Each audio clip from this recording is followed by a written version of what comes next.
আপনি কি কখনো স্বপ্নে সাপ দেখেছেন? কখনো দেখেছেন সাপ আপনাকে তাড়া করছে, কামড়াচ্ছে কিংবা আপনার ঘরে ঢুকে পড়েছে? অনেকে ভাবে স্বপ্নে সাপ মানেই অমঙ্গল, কেউ বলে শত্রুর আলামত, আবার কেউ ভাবে জিন বা কালো জাদুর লক্ষণ। কিন্তু ইসলাম কি বলে? রাসূল সাল্লাল্লাহু আলাইহি সাল্লাম এ ব্যাপারে কি বলেছেন? আজকের ভিডিওতে আমরা জানব স্বপ্নে সাপ দেখার প্রকৃত ইসলামিক ব্যাখ্যা, সাপের রং বা আচরণ অনুযায়ী মানে কি হয়, আর শেষে জানব যদি এমন স্বপ্ন দেখি তখন কোন আমল করব। প্রথমেই বুঝে নেই ইসলাম অনুযায়ী স্বপ্ন তিন প্রকার। রহমানি স্বপ্ন আল্লাহর পক্ষ থেকে আসে, এটা ভালো স্বপ্ন। নাফসি স্বপ্ন মানুষের নিজের চিন্তা, ভয় বা ইচ্ছা থেকে আসে। শয়তানি স্বপ্ন আল্লাহর পক্ষ থেকে আসে না, সেটি আসে শয়তানের পক্ষ থেকে ভয় দেখানোর জন্য। রাসূল সাল্লাল্লাহু আলাইহি সাল্লাম বলেছেন, ভালো স্বপ্ন আল্লাহর পক্ষ থেকে আর খারাপ স্বপ্ন শয়তানের পক্ষ থেকে। সহিহ বুখারী। তাই সাপের স্বপ্ন এই তিনটির যে কোনো একটি হতে পারে। সতর্কবার্তা হতে পারে, কখনো ভয় দেখানো, আবার কখনো সফলতার ইঙ্গিত হতে পারে। যদি স্বপ্নে আপনি দেখেন সাপ আপনাকে তাড়া করছে, এটা বোঝায় আপনার আশেপাশে কেউ শত্রুতা করছে বা হিংসা করছে। সে হয়তো আপনার অজান্তেই আপনার ক্ষতি করতে চাইছে। যদি স্বপ্ন দেখেন সাপ কামড়াচ্ছে, তাহলে এটা বুঝতে হবে শত্রু আপনার কোনো ক্ষতিতে সফলতা হয়েছে, অর্থাৎ আপনার জীবনে দুঃখ, মানসিক কষ্ট বা কোনো সমস্যার আগমন হতে পারে। যদি আপনি দেখেন সাপকে মেরে ফেলেছেন, তাহলে এটা খুব ভালো স্বপ্ন। এই স্বপ্ন বোঝায় আপনি আপনার শত্রুর উপর বিজয়ী হবেন অথবা কোনো বিপদ থেকে রক্ষা পাবেন ইনশাআল্লাহ।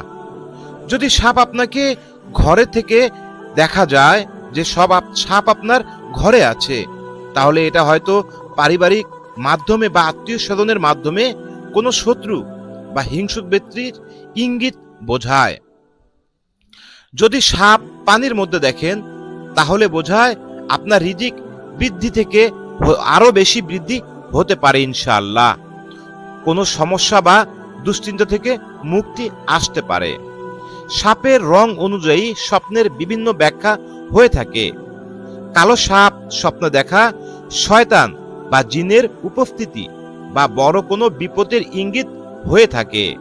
সাদা সাপ স্বপ্ন দেখা মানে শত্রু দুর্বল, কিন্তু সে গোপনে হিংসা করে। সবুজ সাপ স্বপ্ন দেখা দুনিয়াবি লোভ বা ফিতনার প্রতীক, অনেক সময় রিজিকের পরীক্ষাও হতে পারে।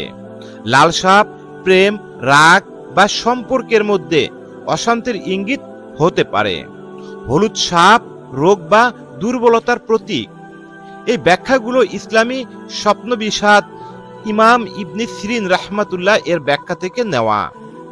স্বপ্নে সাপ কামড়ালে বা ভয় লাগলে কি করব? রাসূল সাল্লাল্লাহু আলাইহি সাল্লাম বলেন, যে কেউ কোনো খারাপ স্বপ্ন দেখে সে যেন তা কাউকে না বলে, বরং বাম দিকে 3 বার থুতু ফেলে হালকা করে এবং আউযু বিল্লাহি মিনাশ শাইতানির রাজিম বেশি বেশি পাঠ করে। সহিহ মুসলিম। অর্থাৎ যদি আপনি স্বপ্নে সাপ দেখে ভয় পান, কাউকে বলা যাবে না, বাম দিকে 3 বার হালকা থুতু ফেলতে হবে, আউযু বিল্লাহি মিনাশ শাইতানির রাজিম পড়তে হবে, পাশে ওযু করে 2 রাকাত নামাজ আদায় করতে হবে আর আল্লাহর কাছে নিরাপত্তা চাইতে হবে। এই আমল করলে ইনশাআল্লাহ সেই স্বপ্নের কোনো ক্ষতি হবে না। স্বপ্ন কখনোই 100% সত্য হয় না, বরং এটা ইঙ্গিত বা সতর্কবার্তা।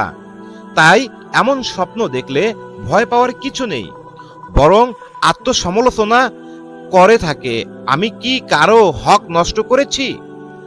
আমি কি কারো সাথে খারাপ আচরণ করেছি? আমি কি আল্লাহর সাথে সম্পর্ক দুর্বল করে ফেলেছি? আপনার ঈমান, আমল, দোয়া এগুলোই আপনার সবচেয়ে বড় সুরক্ষা। প্রিয় ভাই ও বোনেরা, স্বপ্ন আমাদের জীবনের একটি রহস্যময় অংশ। সাপের স্বপ্ন সবসময় ভয় বা বিপদের প্রতীক নয়, বরং আল্লাহ কখনো আমাদের সতর্ক করার জন্য এভাবে স্বপ্নে দেখান। তাই সব স্বপ্নের ব্যাখ্যা জানতে চেষ্টা করে ইসলামী দৃষ্টিকোণ থেকে না জেনে গুজব বা লোকমুখ শোনা কাহিনী থেকে বিরত থাকুন। আল্লাহ বলেন, আল্লাহ যাকে তাকে স্বপ্নের ব্যাখ্যা দান করেন। আল্লাহ যাকে চান তাকেই শুধুমাত্র স্বপ্নের ব্যাখ্যা জানার তৌফিক দান করেন। সূরা ইউসুফ আয়াত 21। আল্লাহ আমাদের সুন্দর, শান্তিময়, বরকত স্বপ্ন দেখার তৌফিক দিন, আর সব শয়তানি স্বপ্ন থেকে আমাদের হেফাজত করুন, আমিন। যদি ভিডিওটি আপনাদের ভালো লাগে বা কোনো পরামর্শ থাকে বা স্বপ্নের কোনো ব্যাখ্যা থাকে, তাহলে অবশ্যই কমেন্ট করে জানাবেন। ইনশাআল্লাহ পরবর্তীতে আপনাদের ভিডিওতে সেই প্রশ্নের উত্তর দিয়ে দিব। পরবর্তী কোন ধরনের ভিডিও চাই এমন মতামত থাকলে অবশ্যই জানাবেন। আজকের মতো এখানে বিদায় নিচ্ছি। পরবর্তী ভিডিওতে আবার কথা হবে, আবার দেখা হবে। সেই পর্যন্ত ভালো থাকবেন। আসসালামু আলাইকুম ওয়া রাহমাতুল্লাহ।